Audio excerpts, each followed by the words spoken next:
I'm Luke Story. For the past 22 years, I've been relentlessly committed to my deepest passion, designing the ultimate lifestyle based on the most powerful principles of spirituality, health, psychology, and personal development. The Lifestylist Podcast is a show dedicated to sharing my discoveries and the experts behind them with you.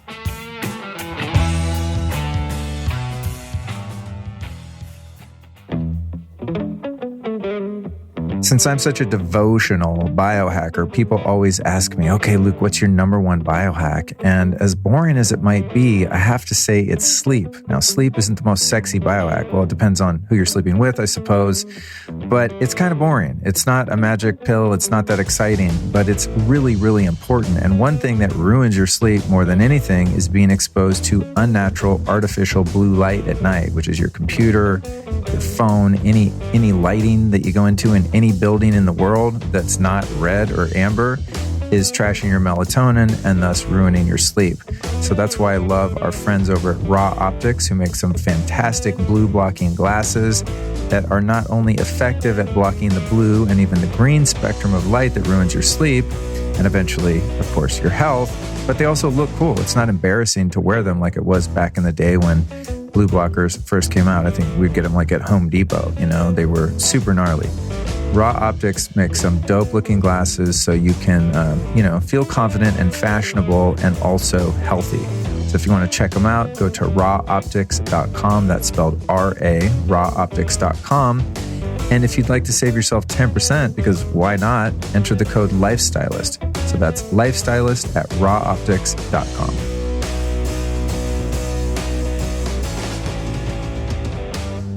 Welcome to the wild and wacky world of the Lifestylist Podcast. My name is Luke Story, and it brings me great pleasure to bring you today's episode, which was recorded on location in London at the Health Optimization Summit with second-time guest Dave Asprey, who's the founder and CEO of Bulletproof 360.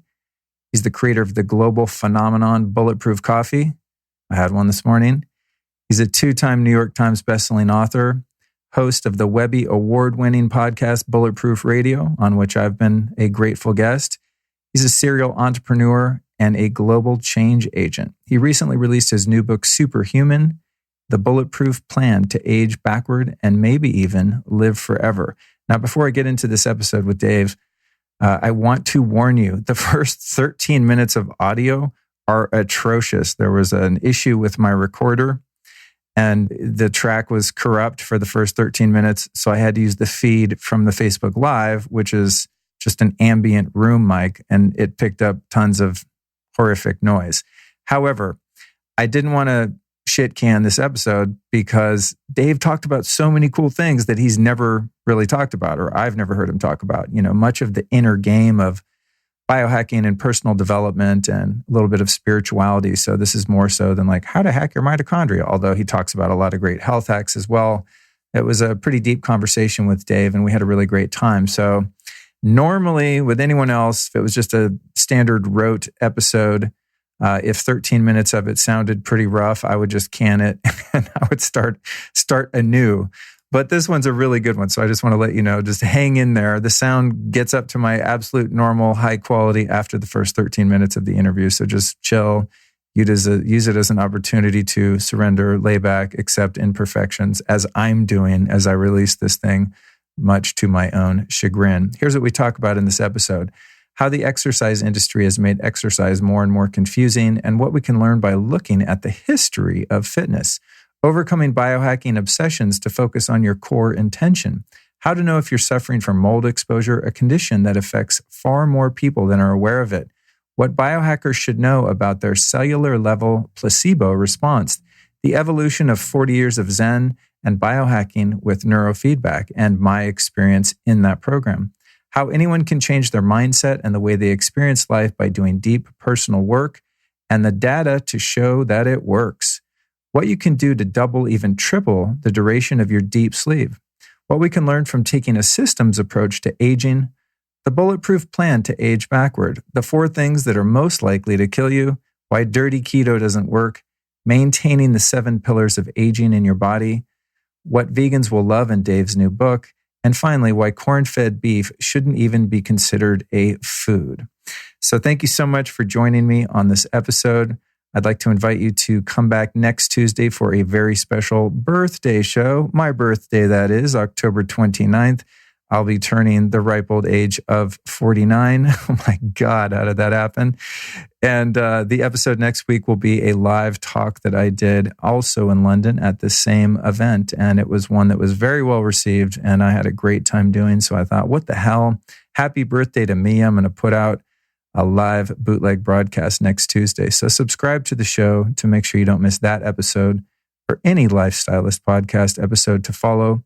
If you enjoy this talk with Dave, as I'm sure you will, please do yourself, Dave, and me a favor and forward it to a couple of your friends. The app makes it really easy now.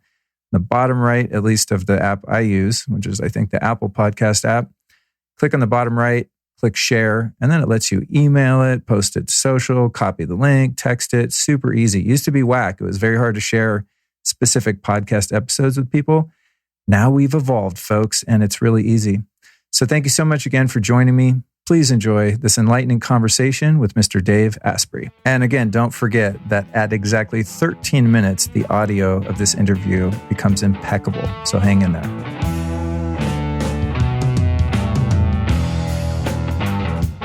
Dave Asprey, welcome back to the show, dude. Happy to see you. Happy to see you too, and I'm stoked to get to do this one not via the interweb. Yeah, well, let's jump right into it, dude. So I was thinking about when I announced you from the stage at the conference, the first time I heard of you, and you had the Bulletproof executive blog. Right. And an employee of mine at the time, who knew I was totally into health, said, you have to try this thing called Bulletproof coffee.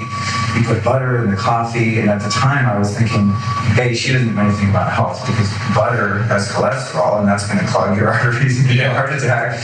And coffee kills your adrenals, Anyway, I did a little more research, looked at your blog, and eventually ordered some of the coffee. And my life was forever changed because I became accidentally keto, I think, at the time. Yeah, well, it's no accident to it. Yeah. It's a gateway drug for keto. So it's low-grade keto. Yeah, so going back years and then up to my meat intake and all that, and the rest is history. And then shortly after that, when you were more available in the world, did coaching with you for a while, and you were instrumental in helping start my podcast. I want to thank you for that. Happy to help you. You're doing good work. We're 3 years in now, and things have changed dramatically for me. But what's been really trippy to watch from afar is the meteoric rise of all things Bulletproof, which has just been insane in a short amount of time that I've been kind of observing this.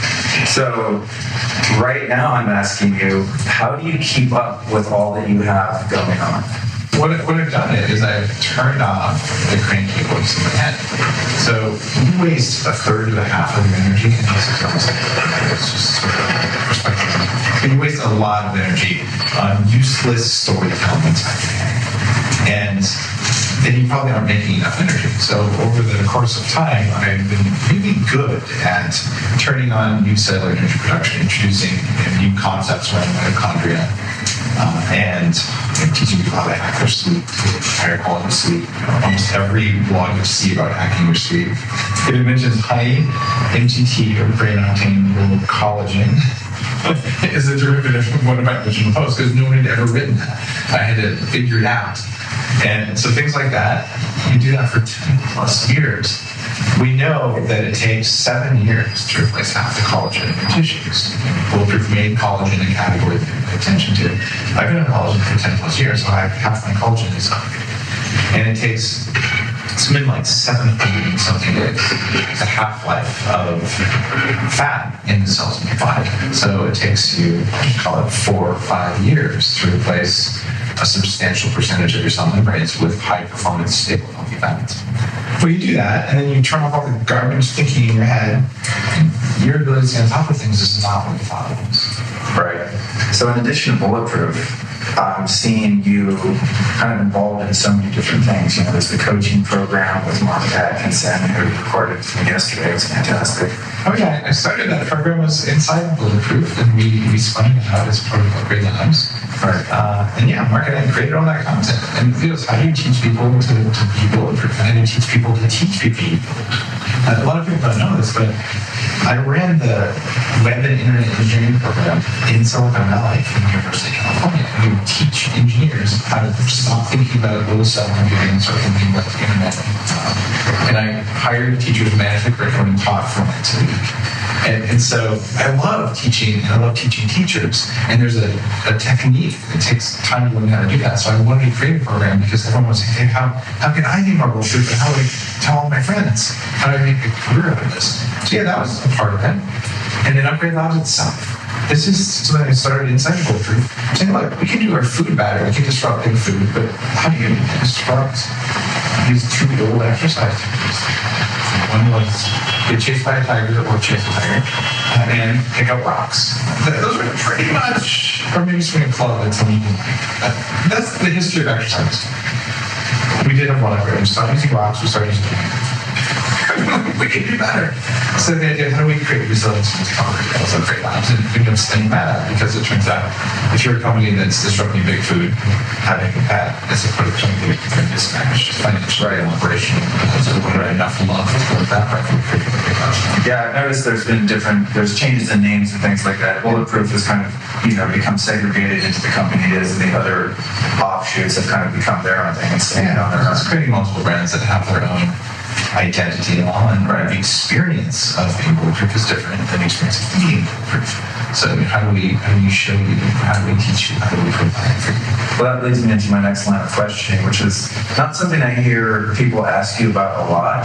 I think because they're so sort of fascinated with the physical aspects of biohacking and improving your biology, which is, of course, the core message of biohacking itself as indicated by you. But I think what's interesting about the work you're doing with Mark is there's so much kind of personal development and emotional and mental work, as he calls it, psychological fitness, right? Oh, yeah.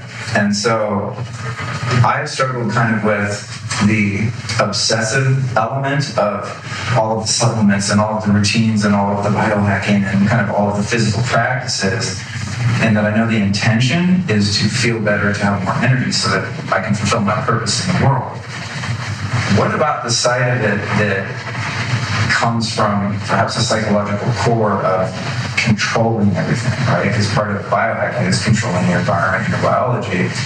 Where's maybe the downside or the negative thing we need to look out for in the control mechanism where we're not taking care of our body in a relaxed manner, but there's the fear of the EMFs and thinking that we're not complete if we don't have our supplements and injecting the peptides and all that. You're the master at finding guests who are fear mongers. We live in a blue-lighted, EMF-irradiated world, and we're all getting done unless we follow really complex content. I know what you're talking about like that. Well, there are people like that. Yeah, so, okay, number one, it's not that hard. And number two, you don't have to be a Nobel laureate Quantum physicists to understand this stuff. It's actually pretty straightforward and pretty simple. And there's also some cool ROI. In my new book, Superhuman, I talk very blunt about return on investment. And here's what investment actually looks like. It isn't dollars. It isn't time. It's energy. So if you think about this, if I said, I want you to do something that's going to give you more X, whatever your goal is. So you get to define the return. Did you want more dollars? Did you want more money? Did you want more food? Did you want more whatever that is that costs? Okay, you get to pick why you're investing. But you can say, I'm going to invest time. Time is limited. If you have no energy, who cares if you have a free day? You're going to sleep. You're just too exhausted to go have fun and do the thing that makes you better. So time is useless without energy. Dollars, if you have a lot of dollars, you have no time, you can't spend them. If you have a lot of dollars and you have time and you have no energy, you can't spend them and you can't spend the time. So the only investment you're ever making, first and foremost, is energy. And when you look at what you're doing from that perspective, then all of these biohacks start to make sense. So everything in Superhumans, how you get 180, it's what's ROI. Everything at Upgrade Labs, there's pieces of technology that I own at home that actually work. Like, man, that thing takes 2 hours to do. How many people have 2 hours? Well, that makes you really tired after you do it. So you're actually going to lose a half day of productivity if you do it at lunch. It's not going to make the bar for ROI even if it works. One of the things that some of the alarmists have talked about is deuterium depleted water. If you're dying of cancer, the ROI on spending $2,000 a month. We talked about this on the last video, right? Right. Okay. If you spend $2,000 a month on and make sure you carry around extra water and make sure your food is cooked and sort of like you can become very, very like crazy obsessive about that and very poor very rapidly. Yeah. For something that might move the needle by 10%. Now, if that 10% is life or death, do it. Right. But otherwise, let's be pragmatic about it and say, how can I spend my energy and my dollars in a way that give me a higher return in terms of more energy or more love or more community or more education or more therapy, whatever the heck it is you need, right? And when you look at it like that, anti-aging, right? And you can inject a $60 peptide that increases your telomere length, and it's been used since 2003. The ROI on that might be pretty good. You have to look at the risk, right? And if the return is, I wanted longer telomeres, that's great. Longer telomeres also might give you cancer. Oops. Yeah, so it's like downside. Yeah, so are you managing your risk of cancer by making sure your mitochondria work very well, by avoiding mold toxins, right? Doing things like that. Those are really good ideas. And so you have to be really pragmatic and say, what are your goals? What are your risk factors, right? If you're worried about prostate cancer and you're 80, you can probably chill.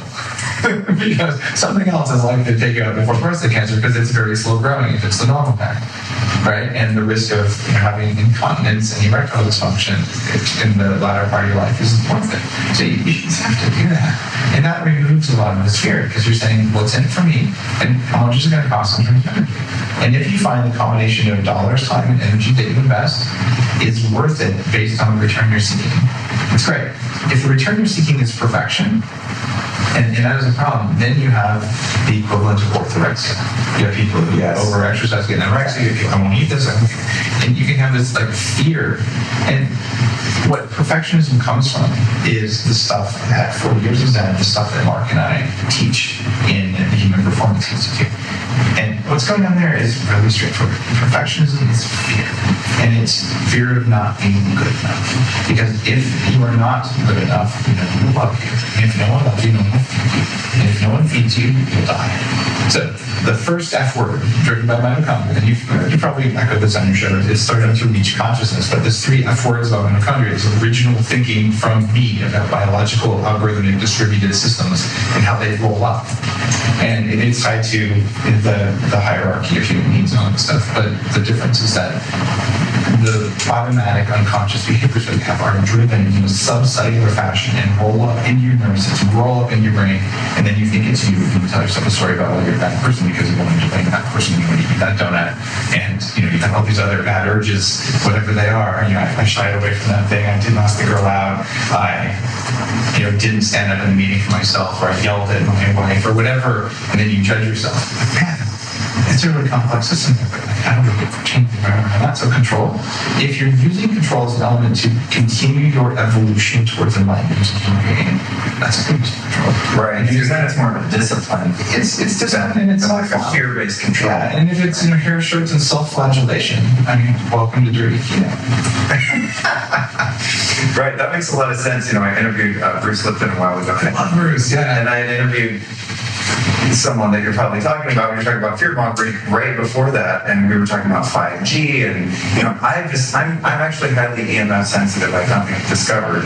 Lots of people are. And so it's difficult to have discernment between awareness and going, cool, maybe I won't live next to a cell tower, and also being paranoid everywhere you go. Like when I walk around London, I catch myself going, there's a cell tower, there's a chemtrip, and so Bruce was like, well, listen, okay, it's a biological fact that those frequencies are harmful to biology. That's totally true. And it's also a fact that the more you believe they harm you, the more they harm you. Biology belief. Right, and so where do we find that balance between awareness and fear?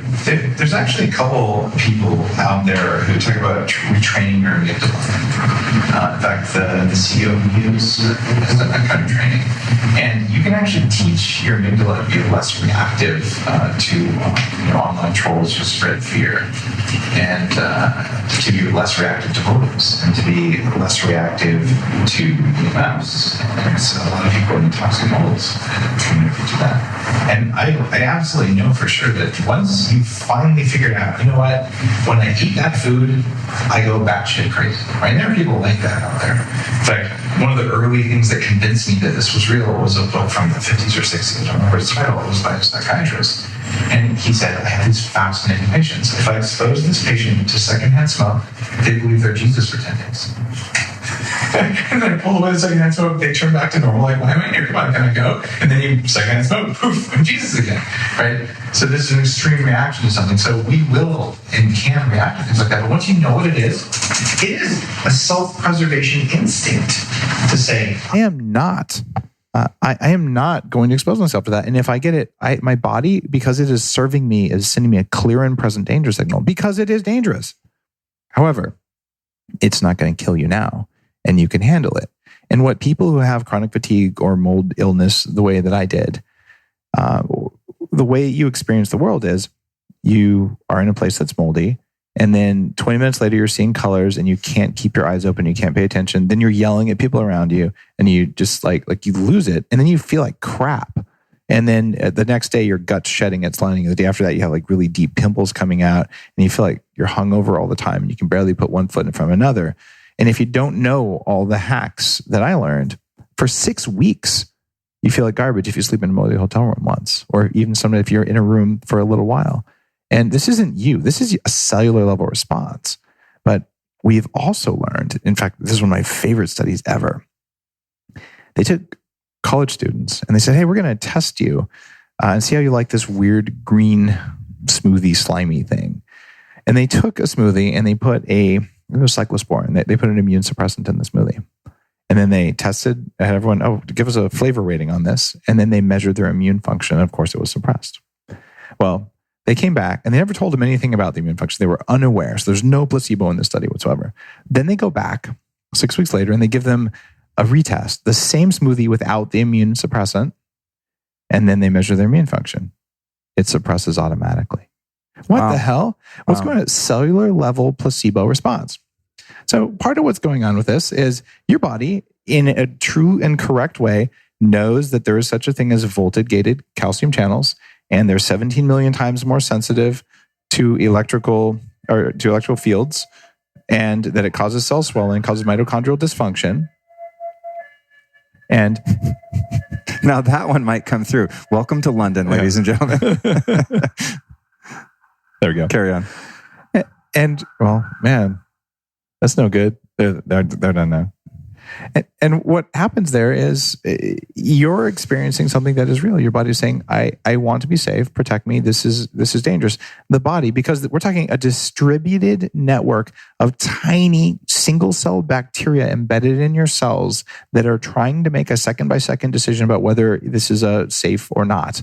They're going to create a stupid level decision, not based on context. You know, in your rational, human, amazing brain, hey, this is a safe place. The EMFs are a little bit higher than I would like. But your body doesn't know that because bodies are really, really fast and really, really dumb. And you know this because you've done 40 years of Zen with me, right? And so what ends up happening there is you can train that. And I would suggest, intentionally exposing yourself to it if you can handle it. But you need to make sure the toxic metals are out of your body, which is one of the things that makes you more sensitive to EMFs.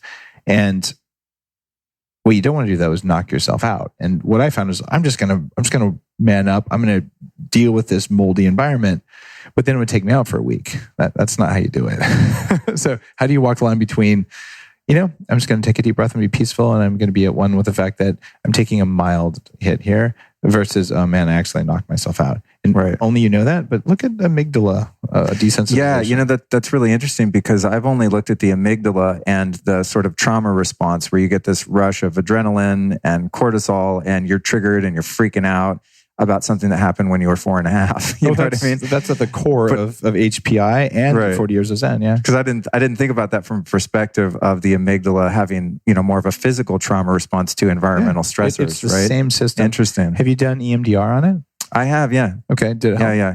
Well, I've done about 4 rounds quite recently. That's not enough. Yeah. And I didn't work on that specifically. Oh. It was just like, childhood stuff. Yeah, going back to that. Yeah, do EMDR specific on it. And have you done, I mean, Bruce Lipton was on your show. I mean, he's talked about tapping. Have you done any EFT or related things I have. on that specific? Did it help? It's tough to say. Tapping is one of the things that drives me nuts. I've had profound results sometimes. Most of the time I'm like, why am I? It's I catch myself in the mirror like, really, dude? Like, what next, Luke? I can tell you though, some of the people I know and respect very greatly, a great master of a spiritual lineage or tradition, or someone who's spent decades learning it, when they look at you and talk with you for a while and say, you need to tap this spot this way and say this thing, I get great results. When I'm like, I'll just like, right. It seems kind of like masturbation. Not really much productive happens in the end. Felt good about myself while I did it. Yeah, right. Well, that's actually really insightful, because I never thought about applying a couple of those modalities to that particular thing. They can and will help. I've seen it before. We'll be right back at you after this brief but important announcement. It's time to give some serious props to our friends over at ChooseCandor.com. Candor makes this fantastic product called Coconut Matcha Latte. It's actually a nootropic stack, so it's got MCT oil and coconut milk, which give you those healthy fats and fill you up. But then it also has the matcha green tea with L-theanine and EGCG. And these are molecules that naturally pair really well with caffeine, so they sort of tone down the buzz of caffeine. I oftentimes get too hyped up on coffee. I love my coffee. I love the taste of it, but it's kind of strong sometimes. So in the middle of the day, I don't want to have another coffee, but if I have a little dip or I'm about to record a podcast, I'm going to crank up my coconut matcha latte and be rocking and rolling. It's just great stuff. You get focus for hours, suppresses your appetite because of the healthy fats, and it also fertilizes your gut because it has prebiotics. So it's really, really cool. It's a great product. And it's actually, I'm recording this at night right now, but it's making me crave it. It's actually really delicious. I'm not even playing with you. Sometimes I'll add a little stevia to sweeten it up more if I have it later in the day and it's kind of a treat. But right now it's about 9:30 at night, so I'm not going to have it. But you should definitely have it as long as it's during the daytime. You can find this amazing coconut matcha nootropic latte at ChooseCandor.com. That's ChooseCandor.com. Save 10% with the code LifeStylist at ChooseCandor.com. One of the things I pride myself on at the Lifestylist podcast is keeping it real. So let's be real right now and talk about your digestion. Are you feeling a bit gassy, bloated? Your number two's not coming out like you'd like them to?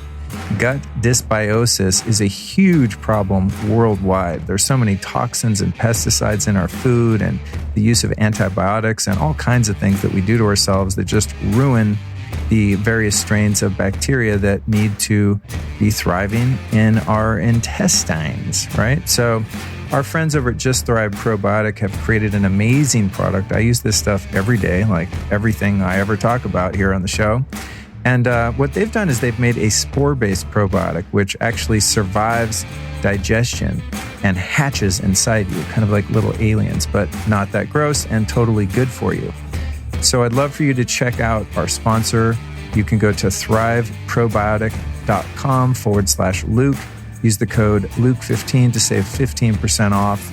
That's thriveprobiotic.com/Luke.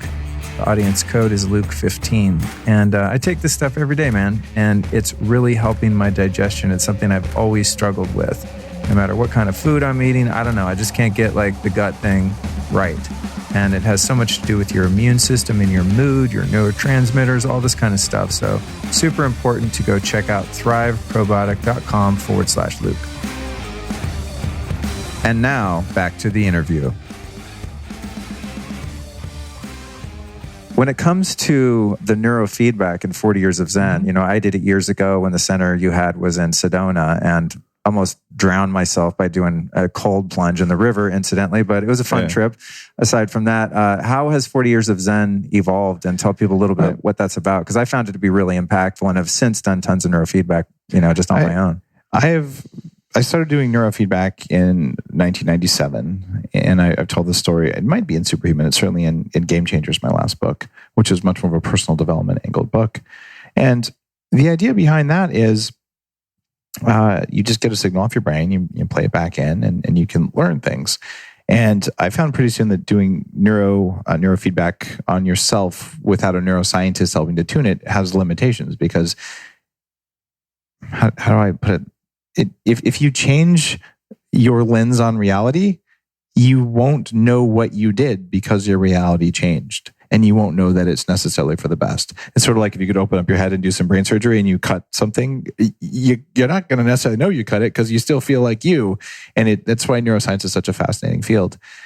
So I realized pretty soon I need to work with experts. And going back 10, 11 years, I worked with a variety of different neurofeedback companies to see if I could get what I was looking for at 40 Years of Zen, which included the right nutrients, the right kinds of technology, using cutting edge things, things that weren't dangerous, things that weren't possibly inducing certain seizure states, and just a kind of experience that was respectful of our circadian rhythm and all. And back when you did right. very early days, what circadian rhythm? Well, in the very early days, I mean, we had people, and I already customized the program. I worked with a partner then. And I was getting a lot of complaints from a variety of things. I'm like, this is not the experience that it needs to be. So after a lot of soul searching, I said, all right. And I went out and I commissioned new hardware and new software that does things like gamma, which scientists will tell you to this day, you can't train gamma. I'm like, BS, you can. I've got the graphs on our gear. There's 5 pieces of this gear that doesn't exist anywhere else. And I can see gamma waves go up when we train it. Wow. And so these are things that go way beyond when you did it. It was very kind of clunky 80s. It still worked. But it was, can this half of the brain talk to this half of the brain? And what we're doing now is there's actually networks across the brain and we can train them, and we're using QEEGs. And so it's actually a stack of 5 different sets of neurotechnology. So the program's evolved dramatically. Wow. Damn. And we're doing things with electrical stimulation and magnetic field stimulation to increase levels of brain-derived nootropic factor. At the same time? Oh, yeah. You do those to prime the brain. Oh, okay. And because I have an executive chef on site who makes the Bulletproof diet, and because we use a full stack of cognitive enhancing substances and mitochondrial enhancers, I can get 2.5 times more neurofeedback in per day. So I have a 5-day program instead of what used to be 7 when you did it. Right. And because I can fit more neurofeedback in per day, one of the reasons that I stopped working with one of the different partners I worked with, I've always worked with more than one, is that they wouldn't support this idea of giving people a little bit of nutrition. Right. So I had people who were literally, Dave, I came to your 40 years of Zen training, and I need to eat, and I have staff members blocking me, and I call them up and yell at them, and they wouldn't do it. So I'm like, all right, that's it.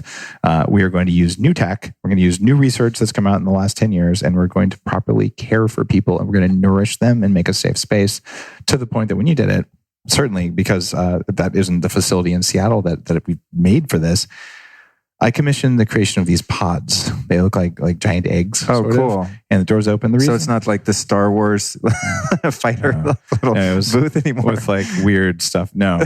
And this is there because you need to actually be able to go all the way into into where you were in the womb. Like that encircled, close, safe thing. Because EMDR is one thing, but if you want to go in and let go of some really old stuff, you just have to know, like, this is my space. So we're creating an environment where you are just cared for in every way you can be cared for physically and nourished. And so all you have to do is the deep personal work with a computer and a facilitator, actually multiple facilitators guiding you, with a neuroscientist who's done more than 100,000 sessions of neurofeedback.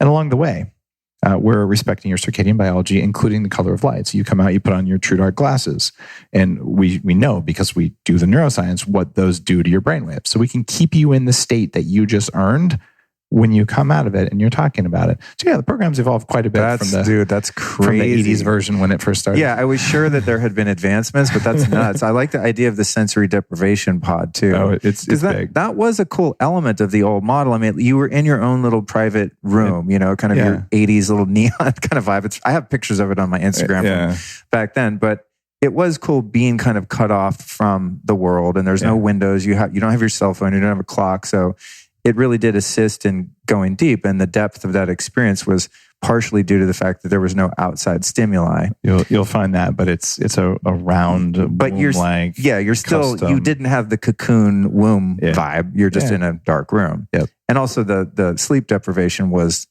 brutal. Now I got to say, I did sneak in some aniracetam and some different stuff when every I did. one of my coaching clients who I sent through the very early, like, baby steps version of 40 Years of Zen, every one of them was on aniracetam because I told them to, but they all had to sneak it because there was a very, very old school neuroscience thinking there. So that's, if it's my program, my name, and I'm designing it, and I have people who are getting in the way of the design, that's why I'm like, I have to build the facility. And I can tell you, I don't draw any salary from 40 years of Zen. I own the company so that I can direct what it does. But it is a lot of work, and it is a labor of love. I mean, Bulletproof is also a labor of love, and it's a company that's growing and profitable. I get a paycheck from it. I don't get to just take money out because I have investors, but I have a normal paycheck, and every 2 weeks they get deposited in my account, kind of thing. 40 years Zen is none of that. It's its own entity there to do good. And I get all the neurofeedback training for myself and my family that I want. So that's a part of it. Yeah, that's definitely a worthwhile bonus. Having Dr. Drew, our neuroscientist, former nuclear submarine engineer, having him is I can call him at any time. It's like, hey, my brain needs a little tune-up. It's like having the world's best race car mechanic who can work on my brain. That's amazing. That's how I get paid. But yeah, I mean, if you sort out your brain, then so many other things fall downstream from that. Like. Yeah. Oh, absolutely. That brings me to my next topic, really, which is sleep. I know this is something you've talked a lot about and pioneered a lot of different, aspects of and dietary things that you can do.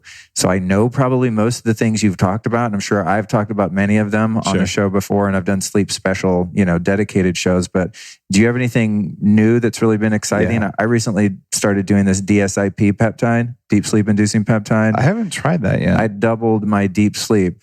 So I'm getting up to 2.5 hours now, and I was about, hour to an hour and a half before. Have you found any real needle moving practices lately? I've gotten up, I actually published my sleep results in Superhuman, and I can get 2, sometimes 2.5 hours deep sleep if I use the True Dark glasses. These are different than just red glasses. They're patented. No one else makes glasses like them. There's actually 2 different sets of patents behind them.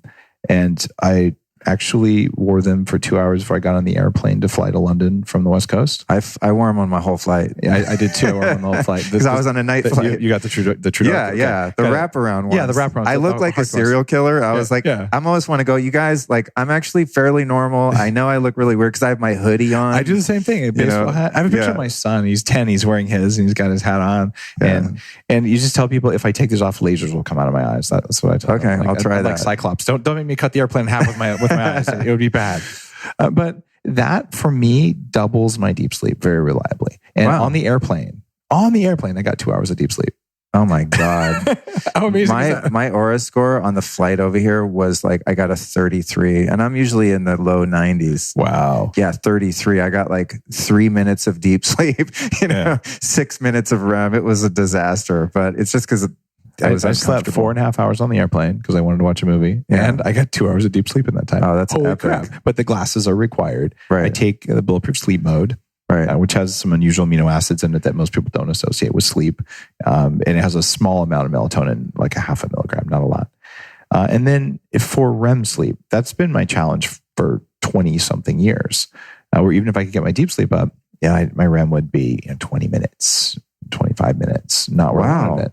And that's low. Oh yeah, but it's been there forever. Interesting. Okay, I have substantial brain damage from toxic mold, and this is according to Daniel Amen, chemically induced brain damage. So I'm just getting this thing so it's unstuck, my microphone here. So that might be a part of it. And I've done all the neurofeedback, hyperbaric, all these things, and every now and then I'll get a good night. But the things that work for most people for dreaming, like high doses of L-theanine, for instance, or magnesium, they don't do anything for me from that perspective. And I've read about lion's mane, and I never got results. I've talked about lion's mane in the very early Bulletproof blog. Oh, all these studies show it raises BDNF, but I didn't feel or see any results compared to Neuromaster, which is a coffee fruit extract that raises it more in studies. Well, there's an Australian species of lion's mane mushroom that for me, it tripled it. I get an hour and a half. I get an hour and a half to 2.5 hours of REM sleep at night when I take it. It's from a company called Life Cycle, Lifecykel. That's substantial. And I've given it to a bunch of people who travel all over the place. You know what? Those guys recently reached out to me. Oh, did they? Okay, yeah. Yeah, that's very cool to know. I'm going to get back to them. Become an advisor. Actually, I just met their CEO, Will, last night for dinner. Oh, cool. It's because there's a dual extract and it's the right species. And oh my God. And I've given it to like some other really heavy duty travelers. One of the guys runs the biggest travel site on Instagram. And he's like, Dave, this stuff actually works. So I'm a fan of just trying it. And if you have an Oura ring, and wow, I woke up, I remembered my dream and my score was twice as high, and then you stop doing it, you do it, you can tell. For me, I need like 5 dropperfuls. I'm a big guy. Right. But I got to say those 3 things, the glasses, which really help with deep sleep mode, which helps with overall sleep, staying asleep like that. And then the final thing would be the Life Cycle Lion's Mane. And if people wake up, I usually say Keto Primer, Unfair Advantage, the 2 mitochondrial supplements that are kind of the flagships that I make. Those can help depending on what's going on with your glymphatic system and things like that. Oh, interesting. By taking those early in the day? No, you take them right before bed. Oh, are you serious? Yeah. I never thought of that because I'm always afraid I'm going to get energy from Unfair Advantage, because it really does. I mean, you get a noticeable boost of energy when you take it. So at night, I'm like, oh, I better not take that. But it's not stimulating energy. And you need energy to dream. And it was in Headstrong. That was my book, the New York Times Science List. It was sandwiched between Homo Deus and Sapiens. Like that was the biggest honor ever. Damn. I'd never expected or even targeted that. And it just came in my email. I'm like, oh my God.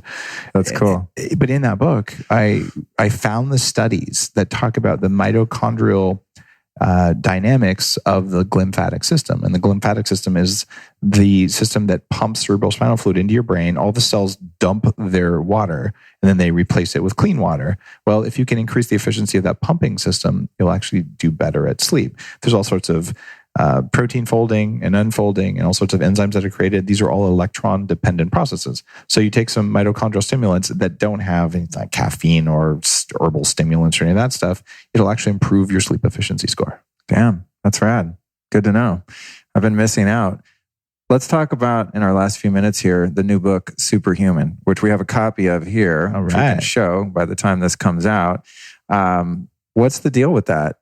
What's it's about anti-aging. It's about, the bulletproof plan to age backward and maybe even live forever. What are some of the kind of the top categories that you cover in here?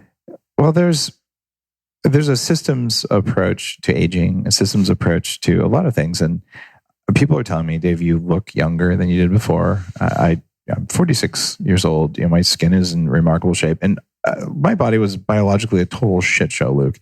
I mean, autoimmunity, obesity, high risk of stroke and heart attack, prediabetes, all the bad stuff, before I was 30. So that doesn't really set you up well for healthy aging. So if I can do what I'm doing now, most people, if they start earlier or they just have normal levels of health, they're already far ahead of the curve. So I'm sort of the worst case example. But what I do is I talk about, all right, here's what you need to do. You need to look at the 4 things that are most likely to kill you. And I call them the 4 killers. And then maybe you do things to lower your risk of those. And if you and I were average, which we're not, and your listeners are not likely average either because they're your listeners, but you have a very high chance of either diabetes, cancer, heart attack, or Alzheimer's taking you out. Those are the big 4 killers. And that's assuming you're not going to have opiates, because I'm assuming that that's probably not the big issue, because opiates are a massive killer statistically. But for people who are on an anti-aging path, that's probably not the big deal. You're not going to have a fentanyl overdose. Well, let's hope not. Yeah. Unless maybe you're a first responder, they're getting some of those. Right. So from that perspective, I go through just the things you'd expect. But there's stuff that no one ever talked about the fat composition of cell membranes. Did you know that the cell membranes in your fatty tissue will change dramatically based on what you eat, but the cell membranes in your brain, about 75, 80% of them are going to be fixed. And it's only the other percentage that moves very much. So it turns out we see all this stuff about fat cell membranes. It's incredibly generic advice, but now we can tell you muscle tissue versus heart tissue versus brain tissue versus nerve tissue versus blood. And so now we have a very clear roadmap about if you eat this kind of fat, it will do this to your fat composition. And so you can actually dial in the composition of fat you want.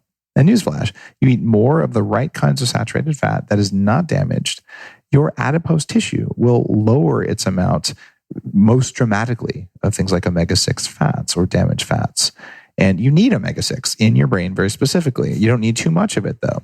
And even in the Bulletproof diet, I talked about this, but we didn't understand the difference in your fat composition. So even if you have 20 extra pounds, which a lot of people listening do, you can change what that 20 extra pounds is made out of over time while you're losing it, or maybe you're not losing it, and that will have a profound effect throughout your biology. So this is in here. Like here's what we know about fats in cells. Fat as a building block, not just an energy source. It also explains why the dirty keto thing, it's such a problem. The Bulletproof diet really helped to get keto, like to light the spark for keto. But it's always been a cyclical diet where you eat the right fats to be in ketosis, the right proteins that aren't inflammatory, because the original dirty keto was the Atkins diet. You could eat pork rinds, dipped in Cheese Whiz. Right. And like, there you go. I lost half my 100 pounds and the other half are here and I'm all inflamed and my skin turned gray. Right. It's not healthy, but it did work for hunger suppression and brain function for a while, but your diet sodas canceled that out. So we got that dialed in, but now we know even more, like what's a building block and what's an energy source and how do we do that? There's a chapter in here about gut bacteria and things that we now know that we didn't know before and what you can do. And in every chapter, like, hey, did you know about this study where this compound increases lifespan, not average life expectancy, but actually the amount of maximum life in animal life? Here's one for 15%. Here's one for 38%. Here's one for 95%. There's a bunch of things out there where there's studies like that. Maybe you want to build a few of those into your daily activities. And then we get into, okay, I've avoided my likelihood of dying from these 4 things. What about my actual aging process? And there's 7 pillars of aging. And these are things that we know happen in the body, systems that break down over time. And if you look at a car, you could say, I'm taking such good care of my car. I wash it every week and I make sure there's always enough tread on the tires and I fill them with air every day. I'm a good car owner. And you're like, you kind of forgot to change your timing belts, which only happens every 60,000 miles. And you forgot to change your oil and your windshield wipers don't work either, right? So maintenance of the human body is very similar, where you've got to take the core systems and change the angle of aging for those. For instance, there's a portion of the book about collagen in your skin. Bulletproof put collagen on the roadmap unquestionably as like, this is a protein that's important. And now it's a huge category. You go to Whole Foods and our protein bars are the number 1 selling protein bar at Whole Foods on the per shelf facing and all that. It's crazy. But the collagen decline in your skin as you age is predictable, but there's a bunch of things you can do. And it's sort of like having compound interest. If you get compound interest on an account, you put $100 in there and you wait 100 years and wow, I'm rich. Well, if you can just reduce the rate of collagen loss in your tissues just by a small amount, by the time you're 100, I've read it, you'll have twice the skin thickness as someone who didn't take care of it ahead of time. Wow. So with red light therapy and things like that? Red light therapy, eating collagen, fasting. There's some topical things I talk about that I don't think most people in the biohacking space have talked about yet. And so I'm putting that together and saying, all right, here's the stuff that's free. Here's the lifestyle-based stuff. Here's the stuff that's not very expensive. And then here's the stuff that crazy billionaires and biohackers are doing. Here's what happened when I went and I saw, Dr. Harry Adelson, who's been on my show a few times, and Matt Cook. And here's what happened when I did my cultured natural killer cells. Here's what happened when I did the whole body stem cell makeover with Harry. And there they pulled a 0.5 liter of bone marrow and injected stem cells in every joint in my body, inside my spinal cord, along the spinal sheath, inside my cerebrospinal fluid, in my reproductive organs, and just everywhere in the body. It's a 4-hour procedure with 3 doctors, including a Johns Hopkins neuroscientist. So I write about the experience of that. And yes, I could have bought a Tesla. However, that procedure now, because we're talking about it on your show, it'll be much less expensive and way more widely available next year. And right. All of the stuff that's at the high end of superhuman, this is why I know we're going to make it to at least 180. And I think 180 isn't even that big of a deal. All you have to do is put your hat on and say, what did we do 100 years ago? Okay, it's 2019. In 1919, end of World War II, we were fighting on horseback in trenches. I mean, seriously, that was right. Okay. Some people just blew up a refinery with 20 drones. Okay, drones. They didn't have to send horses in, much less people. Like we're in such a different universe, in 100 years. My grandmother's 97 years old. She lived through all that. I am going to live through all that times 1,000 because we've always been on an exponential curve. Once we got computing turned on in the early 60s, we've been on an exponential curve that has not stopped. So if we can't do 50% better than our current best over the next 100 years, it's because a comet hit the planet or we ran out of topsoil because of all the vegans eating garbage food. That's a great place to end on, David. Thank you for that. You just pissed off a lot of vegan listeners, but I've done a lot of shows about that and my experience as a vegetarian. I was a raw vegan too, just to be really good. I heard raw vegan. That's the thing. Any of us that aren't in alignment with that, I think have all tried it and failed, and we have this sort of inherent frustration, if not resentment, toward that. There's that modality because we've suffered as a result. That was my experience. It really did not help my biology. I had to recover from it. But there is a point that the vegans will actually love in Superhuman. And it's this. If you're paleo, if you eat a standard American diet, the odds are exceptionally high that you eat way too much animal protein, and your likelihood of all-cause mortality from eating protein, animal or not, but animal has more of an impact. Above 20% of your calories, 400% increase in dying from all causes. So the moral of the story is you're eating too much damn meat. And you're probably not eating enough animal fat and dairy fat, which has all sorts of benefits as far as I can tell from the research. But what you ought to do right now is make a commitment. If you want to be a good human being, you want to protect our topsoil, you want to prevent animal cruelty, is agree that never again will you take a bite of industrial or raised animal protein. It is not okay to say, it was just convenient. The restaurant only had corn-fed beef. Look, corn-fed beef isn't food. It destroys soil, it destroys ecosystems, it destroys animals, and it destroys humans. It destroys human gut bacteria. You got to stop it. And you say, grass-fed's too expensive. Here's the deal. Eat half as much and spend twice as much. It's the same investment, but now you feel good all the time. You replace the protein you don't eat with high-quality fat. And that's one of the things that's going to make you superhuman. It's awesome. Amazing. Dave, as we close, who have been 3 teachers or teachings that have influenced you in your work that the audience might be able to go learn from? Oh, wow. I've interviewed 650 people on Bulletproof Radio. My God. How do I pick the best ones? That means 500 and something of them are going to be offended. Why wasn't I one of the top 3? Exactly. So it could be from any realm of life, just, huge impactful books or people that really change the course of your life. Here's one, Robert Greene, who's been on my show a couple times. He wrote the 48 Laws of Power a long time ago. But it changed my whole career because now I understood what board members did and executives, because it all seemed like a bunch of crazy people to me until I was, oh my God, they're following a set of hidden rules, just like our bodies follow hidden rules. So there's that in his new book, The Laws of Human Behavior, Human Consciousness, whatever the latest Robert Greene book is. I think it's Human Behavior, which is his opus after an entire lifetime of studying human behavior. One of the most impactful and just profound books you'll read to understand how humans interact, including you. So I just absolutely could not recommend that book even more. So there's one. And then you kind of have to go back to Think and Grow Rich if you're looking at books. Totally. I'd read that when I was 16 and it really changed my perspective. And from there, a person or things that there's things like Dr. Barry Morguelan's Energy for Success teachings. It's the oral tradition passed down from Lao Tzu for 5,000 years through the small group. There's 12 living grandmasters of people who protected the emperor of China from poisons, from military threats, from bad human beings, and from any other weird cosmic rays. I mean, that this is the evolved knowledge that still exists from a small monastery somewhere. There's fascinating stuff in that world. But how do I balance that against Stan Grof, who's also been on Bulletproof Radio? This is the father of transpersonal psychology. And maybe in terms of impact on my life, Stan's a little bit greater, even though Barry's had a huge impact on me, just because Stan changed the thinking of the world of psychology. You wouldn't know about EMDR or EFT if it wasn't for Stan's work in the early 60s. Right. And to be able to talk to him or breath work. Of course, breath work came from him as well. And then, Stephen Porges, the polyvagal theory guy, is also one of my favorite guests on the show, where you look at stress response. So, man, how do you, when you're immersed in great masters and you get to study them and share their knowledge and boil it down, man, I don't know that I could say, it's like, what's your favorite spice? What am I eating? Right. Well, that's cool. We got about 5. So thanks for that, dude. Congratulations on your success on the new book. Congratulations on yours, Luke. I mean, your show is just doing incredibly well. So keep digging. It's been fun. Like you said, I mean, it's the gift that keeps on giving.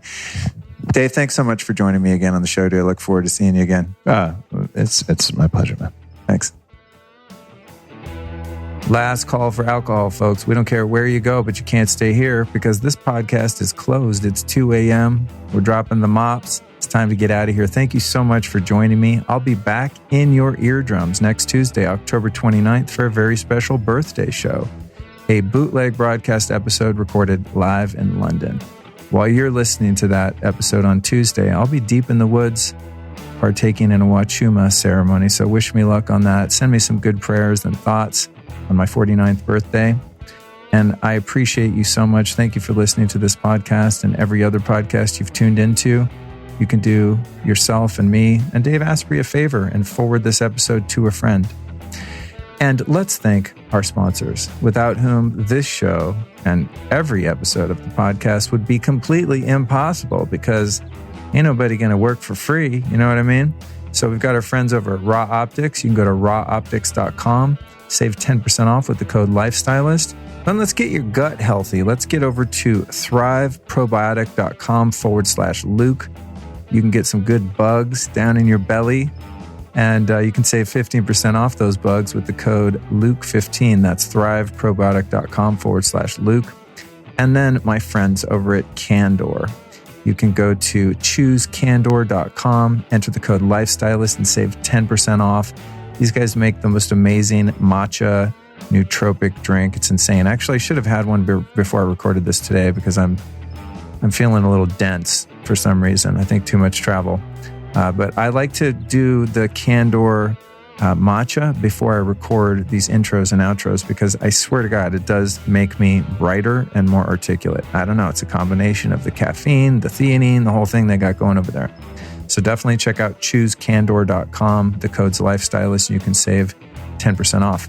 And you can always find all of our sponsors and everything that I use and recommend over at lukestory.com/store. I've been putting that store I call it a store. I mean, really, it's just a collection of links to all the shit that I buy because people always ask me, hey, what's the link for this or that? And I finally, a couple of years ago, just found it too tedious to send people one link at a time. So I just put all of the links and all the product descriptions on my website at lukestory.com/store. And I've been spending, I guess, man, it's been about 3 years really carefully curating the collection of goods that I support over there. Some of them are show sponsors, some of them are not. Many of them have discounts, and some of them even give me a little commission when I make a sale through my site. So it's a great way to support the podcast, all the work that I'm doing in the world, and also your own health. And you can save yourself a lot of time by not having to read, 50 Amazon reviews of a supplement or something, because I'm the geek that will sit and do that. I really am hardcore about vetting products and services and things like that when it comes to health, not only because I only want the best for myself, but I don't want to represent anything or promote anything that's whack, because I like to sleep at night with a clean conscience. Integrity is super important to me. So anything you find at my site, at least to my knowledge, is the best you're going to find. lukestory.com/store. Thank you so much again for listening to the podcast. I can't wait to bring you another episode next Tuesday. This episode of the Lifestylist Podcast was produced by podcastmasters.net.